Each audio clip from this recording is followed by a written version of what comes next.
चार पंक्ति की कविता है कि स्त्री दाल पकाना चाहती थी। आवाज ठीक है। स्त्री दाल पकाना चाहती थी, पुरुष मछली खाना चाहता था। मैंने देखा पुरुष की थाली में मछली नहीं स्त्री थी। स्त्री दाल पकाना चाहती थी, फिर से रिपीट करूंगा कि स्त्री दाल पकाना चाहती थी, पुरुष मछली खाना चाहता था। मैंने देखा पुरुष की थाली में इस मछली नहीं स्त्री थी। राजे महाराजे नवाब या फिर ऐसे ही नामचीन लोग, यानी हमारे इतिहास के नायक थूका करते थे। इसमें कविता का शीर्षक है पीकतान।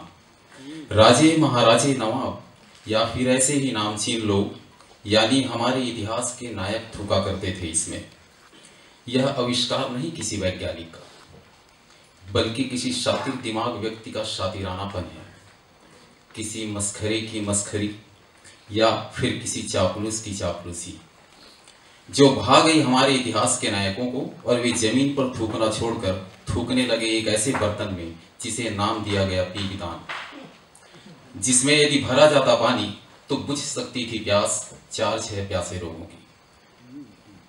कभी कभी तो लगता जमीन कम तो नहीं पड़ रही थी हमारे इतिहास के नायकों को, या फिर इनके महलों में नहीं थी जगह थूकने के लिए कोई मुनासिब जगह, या फिर इतने अय्याश आलसी और आराम परस्त थे कि पेट का पानी तक हिलाने में होता था कष्ट हमारे इतिहास के नायकों को।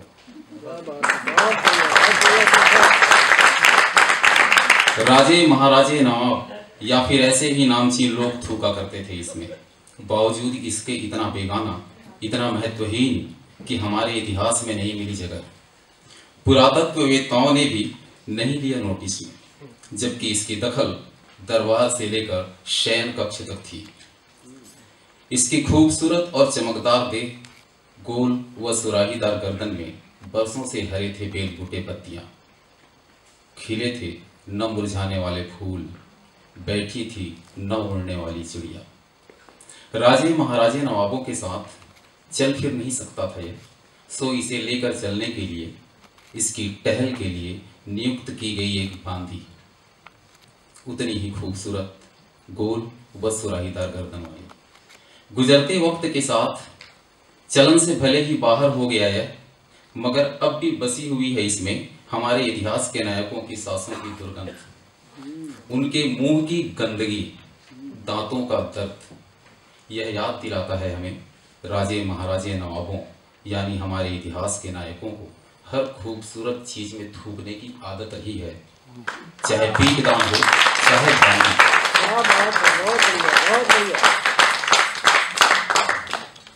अगली कविता है, कोड़े के अभाव में कई भारतीय फिल्में रह जाती हैं अधूरी, कई खलनायकों की क्रूरता में आ जाती कमी। कविता का शीर्षक है कोड़ा। कोड़े के अभाव में कई भारतीय फिल्में रह जाती अधूरी, कई खलनायकों की क्रूरता में आ जाती कमी। कहते हैं फिल्मों में खलनायक प्राण के हाथों में सबसे ज्यादा फूकता था यह। कहते हैं फिल्मों में खलनायक प्राण के हाथों में सबसे ज्यादा फूकता था यह। पुरातात्विक संग्रहालय में शीशे के खूबसूरत फ्रेम में कैद कितना निरीह, कितना निर्जीव लग रहा है ये। चारों तरफ से शीशे में बंद है, फिर भी चाट रहा है धूल। एक समय ऐसा भी था कि खुले में भी रहे तो क्या मजाल, कि धूल का एक कण तक आ बैठे इस सांस लेती मरी हुई चाम पर। समय की धूल ने धूल में मिला दी है इसकी अकड़। अब कोई नहीं लगाता इस पर तेल, किसी को नहीं इसकी चमक का ख्याल, कोई नहीं करता दुरुस्त मरे हुए चमड़े की काया को। ढीले ढाले मुठ पर बैठे सोने के ताज पर कोई नहीं फेरता कपड़ा। एक समय ऐसा भी था, नवाब की नाक हुआ करता था यह। नवाब जब जब फेरता अपनी मूछों पर हाथ, तब तक निहारती उसकी निगाहें दीवार पर कुंडली मारकर बैठे कोड़े को। एक समय ऐसा भी था कि नवाब के हाथ में आकर फुफकारता तो इलाके के आखिरी कोने में बैठे आदमी की रूह तक कांप जाती। पूरे इलाके में जनता के लिए नवाब का तोप चंद हुआ करता था। किस्सा मशहूर है, कम पड़ जाए लठैत या कारिंदे तो कोड़ा ही वसूल लाता था लगाम। खाल से बने होने के बावजूद खाल उधेड़ने में इसे आता था मजा। खाल से बने होने के बावजूद खाल उधेड़ने में इसे आता था मजा। आदमी की पीठ से निकलकर इतिहास के पन्ने तक में दर्ज है इसकी मार के निशान।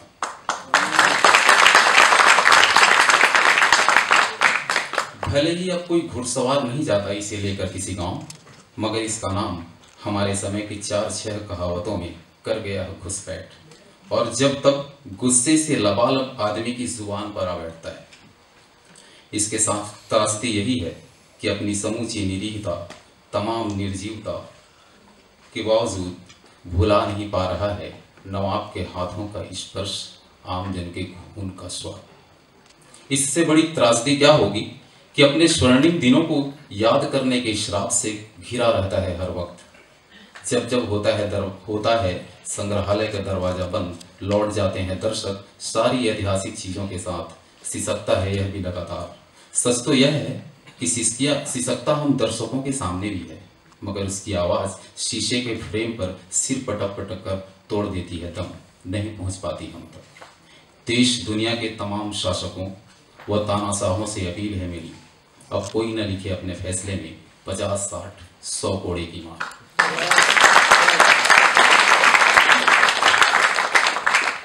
एक वस्तु पर ही आप सभी परिचित हैं, एक कविता है कि मेरे लिए कोई महत्व नहीं रखता, कपड़ा पहले आया या आई सिलाई मशीन।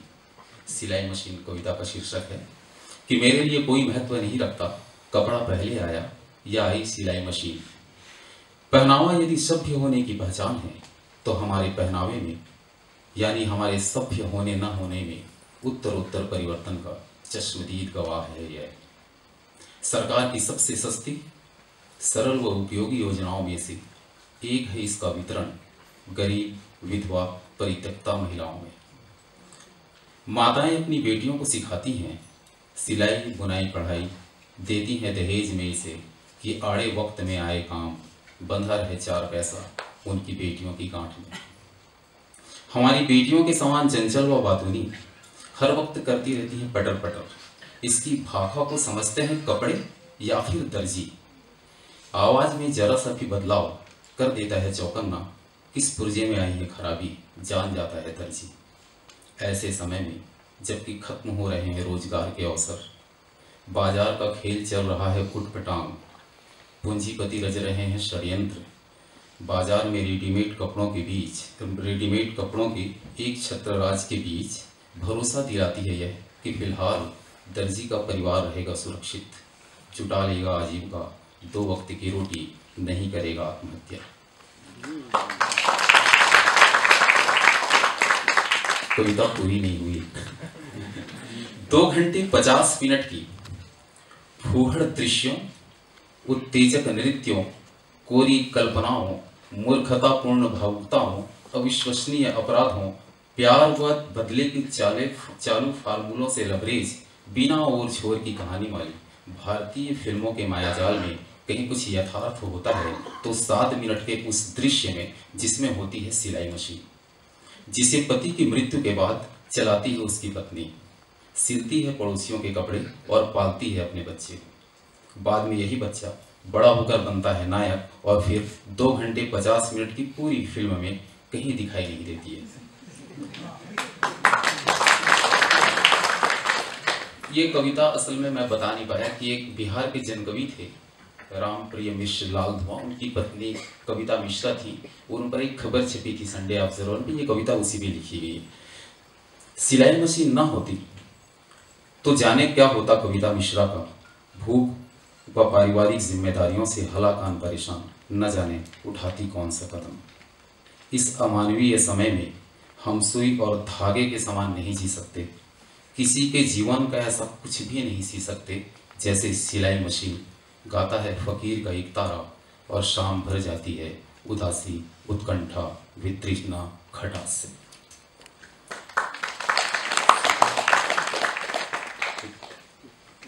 एक कविता है शुभ मुहूर्त। शुभ मुहूर्त में हम कर रहे हैं गृह प्रवेश, सादर आमंत्रित हैं आप, यह जानते हुए कि शुभ मुहूर्त में पैदा हुए बच्चों का भविष्य होने लगा है अंधकार में। यह जानते हुए कि शुभ मुहूर्त में पैदा हुए बच्चों का भविष्य होने लगा है अंधकार में, दही शक्कर खाकर शुभ मुहूर्त में निकलते हैं घर से, देते हैं परीक्षाएं साक्षात्कार, मगर नहीं मिल पाई नौकरी आज तक माँ के लालों को। शुभ मुहूर्त में हुई शादियां टूट रही हैं लगातार, हो रही हैं दहेज तलाक और दहेज हत्याएं एक साथ। पिछले 7 बरस से मेरे मित्र की पढ़ी लिखी खूबसूरत बहन बैठी है मायके में, जिसकी शादी हुई थी गोधूली बेला में। शुभ मुहूर्त में ली गई गाड़ियां हो जाती हैं दुर्घटनाग्रस्त। शुभ मुहूर्त में यात्रा पर निकलने के बावजूद मारे जाते हैं लोग असमय, ट्रेन जा गिरती है पुल के नीचे। शुभ मुहूर्त में निकलने के बावजूद दिन भर नहीं मिलता काम, सोना पड़ता है भूखा ही। शुभ मुहूर्त में जोती जाती है धरती, शुभ मुहूर्त में बोए जाते हैं बीज, शुभ मुहूर्त में की जाती है खेती, खेती के काम। शुभ मुहूर्त में होता है सब कुछ, फिर भी पड़ जाता है अकाल, किसान कर लेते हैं आत्महत्या। शुभ मुहूर्त में रिलीज हुई फिल्में हो जाती हैं फ्लॉप, 4 दिन भी नहीं चल पाती शुभ मुहूर्त में बनी सरकार। इस दुनिया में जीते हुए लगता है अक्सर शुभ मुहूर्त में ही रची गई होगी। अब इस मकान को ही लीजिए जिसमें गृह प्रवेश करने वाले हैं हम, शुभ मुहूर्त में रखी गई थी। इसकी बुनियाद की पूजा पाठ भी शुभ मुहूर्त में देखकर खोदे गए थे 5 कुदाल, फिर भी बनने में लग गए पूरे 5 साल। पिता डूब गए कर्ज में। बनकर तैयार होने के बाद भी शुभ मुहूर्त के इंतजार में 7 माह ज्यादा रहना पड़ा किराए के मकान में। घर में प्रवेश करते ही चली जाए बिजली, ना आए 5 दिनों तक पानी, सीढ़ी से गिरकर टूट जाए किसी की टांग, प्रवेश के बाद से ही लगातार रहने लगे कोई बीमार, कोई त्याग दे दुनिया ही। शुभ अशुभ अच्छा बुरा कुछ भी हो सकता है शुभ मुहूर्त में गृह प्रवेश के बाद। खैर, आपको मिला हो हमारा आमंत्रण तो आइएगा जरूर, कल कर रहे हैं हम गृह प्रवेश शुभ मुहूर्त में।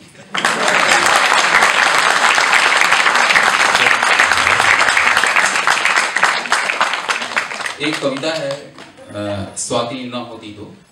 बस्तर में जब मैं जॉब में था तो वहाँ एक लड़की थी विकलांग सी, उस पर ये कविता लिखी गई है कि स्वाति ना होती तो पिता के स्वप्न कैसे होते, खरगोश के समान खूबसूरत व मुलायम।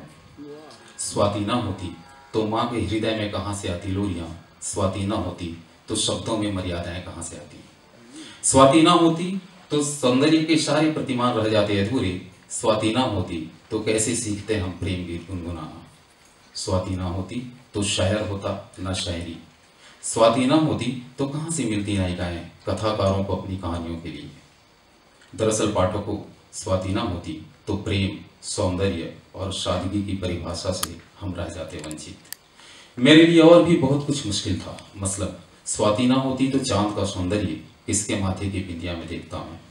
स्वाति ना होती तो सृष्टि का सबसे आदिम संगीत किसकी चूड़ियों की खनक में सुनता। स्वाति ना होती तो सतरंगा इंद्रधनुष किसकी मुस्कुराहट में घूमता। स्वाति ना होती तो किसकी बातें लगती मुझे मोती बरसने का सच। मेरे लिए और भी बहुत कुछ था, बहुत मुश्किल जीवन में स्वाति के ना होने से। प्रेम, सौंदर्य, सादगी को उत्पाद, उपभोक्ता वस्तु, इश्तेहार और मांसल मनोरंजन में बदल देने की साजिश रचती संस्कृति के खिलाफ कुछ भी ना होता मेरे पास जो स्वाति अग्निहोत्री ना होती। पढ़, एक कविता है जो मैं समाप्त करना चाह रहा था उस कविता से, ज्यादा भी हो गया। आप सभी को धन्यवाद कि आपने मेरी कविताएं सुनी।